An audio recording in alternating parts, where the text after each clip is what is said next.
We're still working and we want to work more and more to rebuild our country. Bilkis Abou Osba vient du Yémen. Elle milite depuis 2006 pour que les femmes prennent plus de place dans la vie politique de son pays. Le Yémen est l'un des très rares pays au monde où il n'y a aucune femme au Parlement.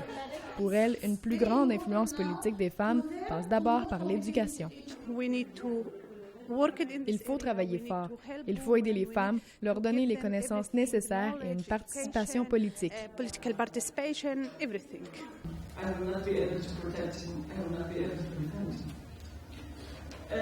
L'émotion était vive dans la salle lorsque deux autres femmes du Moyen-Orient ont pris la parole. Yasmine Merey et Béar Ali, respectivement originaires de la Syrie et de l'Irak, ont pu raconter leur histoire à travers 3 courts-métrages de 10 minutes.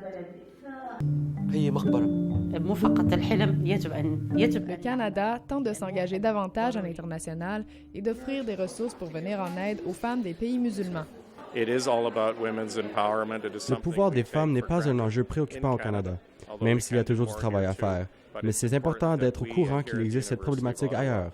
Et le Canada en fait un objectif politique. Les 3 femmes ont visité Amsterdam, Washington et New York pour faire valoir leur vision. Maintenant, c'était au tour des Canadiens d'être spectateurs de leur réalité. On a pu vraiment avoir les impressions des gens qui sont sur le terrain et ça donne une bonne opportunité pour des femmes arabes d'avoir vraiment une voix à propos de ce qui arrive dans le monde arabe. On a besoin que les femmes aient du pouvoir. Elles peuvent changer les choses. Pour Bilkis, c'est important de léguer un pays en paix et une société égalitaire aux prochaines générations du Yémen. On veut stopper cette guerre, reconstruire notre pays pour que nos fils et nos filles héritent d'un pays stable comme partout ailleurs.